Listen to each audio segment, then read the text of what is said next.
Mu gihe hano mu Rwanda urubyiruko turira ayo guhogora tuvuga ko imbuga nkoranyambaga zitigeze zitubera zahabu, abandi bo zababereye diyama bacukuye batunamye.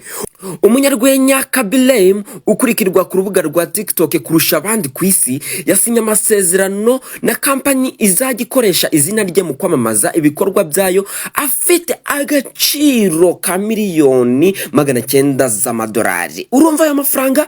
Hano mu Rwanda reka kuyatekereza urubyiruko, reka nukureba hejuru nk'ingurube kandi ntibyashoboka. Aya masezerano ya miliyoni 900 z'idolari arenga trillion n'ibice 3 by'amafaranga y'u Rwanda.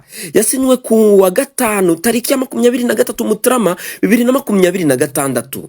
Akaba afite agaciro kurusha ndi yose yigeze akorwa n'umuntu ku giti cye wubakiye izina rye ku mbuga nkoranyambaga. Urumva urundi rubyiruko hano mu Rwanda ho reka kubitekereza no gusinya amasezerano y'ibihumbi 100, 200 nakurenza aho ngaho. Ndabeshye abo mbeshyera munyandikire muri comment. Iyi societe yishyuye ako kayabo yahise habwa uburenganzira busesuye bwo gucuruza no gukoresha ikirango cya Khaby mu bikorwa by'ubucuruzi mu gihe cy'imyaka 3 iri imbere, harimo kwamamaza, imikoranire n'ibindi bikorwa by'ubucuruzi ku rwego mpuzamahanga. Kimwe mu bintu byihariye bikubiye mu masezerano ni ikoreshwa ry'ubwenge buhahano bizwi nka AI, aho hashyizweho digital twin ya Khaby.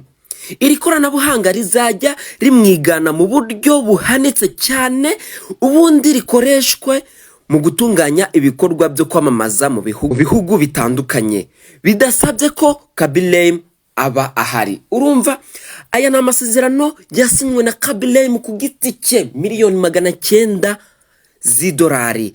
Abandi urundi rubyiruko mu bindi bihugu ruraserebura ruvuga ko imbuga nkoranyambaga zababereye zahabu, naho twebwe nizo zahabu kugira ngo tuzazibone bidusaba gucukura tukamara imyaka irenga 30 ucukura kandi utarabona zahabu, ariko wizeye ko hariyo zahabu, ariko nayo kuzayibona bikagusaba kuzana icyuya kikagera mu kibuno. Ntabwo mbeshya, niba mbeshye yandikire muri comment. Niba mbeshye mbwira wowe uri gukoresha TikTok ujye uhembwa, mbwira amafaranga wigeze uhembwa kuri TikTok arenza amafaranga 10,000 ukoreye kuri TikTok wowe ubwawe kuri account yawe, kandi naho iyo TikTok ikaba atari inyamahanga. Numbwira ko ari inyarwanda, ndabanzi ko nawe ukorera ubuntu. Abandi bateye imbere, urubyiruko twebwe turaho turi inyuma. Imbuga nkoranyambaga icyo zitumariye ni ukwishimisha tugacuma amasaha. Hano ni kuri Retina, information zose wakenera ku bintu bigiye bitandukanye muri entertainment, kanda follow ubundi dukomeze twibanire. Ujye no kuri Instagram ni Retina, naho turahabaye. Ngendiriribi Osama, ciao turi kumwe.